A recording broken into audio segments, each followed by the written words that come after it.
Guro ang nakalampag sa Mendiola, Maynila para muling ihirit ang aumento sa sahod sa gitna ng krisis.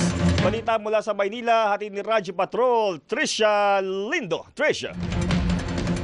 Jeff, idinaan sa pagsayaw ng mga nagmarchang public school teachers sa Mendiola ang kanilang panawagang 15,000 pesos across the board na dagdag sahod para sa lahat ng guro at iba pang educational personnel. Kahit tirik ang araw, humataw ang mga guro at tinaas ang dalang tarpaulin sa gitna ng kanilang programa.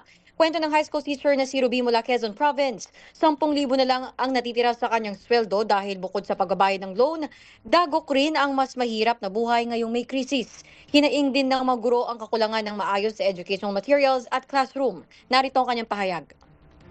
Ano ba naman yung 15K across the board? Maibigay sa kanila ng napakalaki ng corruption sa Pilipinas kumpara sa sweldo na hinihingi ng mga kaguruan. Gusto nila ng maayos na edukasyon pero wala silang maibigay man lang na textbook na maganda. Ako, nagtuturo ako sa grade 8. Niwala ka na idaos namin ang isang taon na walang aklat.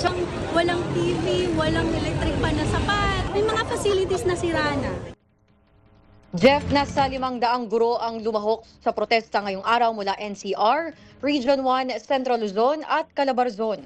At yan ang balitang kumpirmado, sigurado. Ito ang Radyo Patrol, Tricia Lindo, DZMM. Maraming salamat, Tricia Lindo.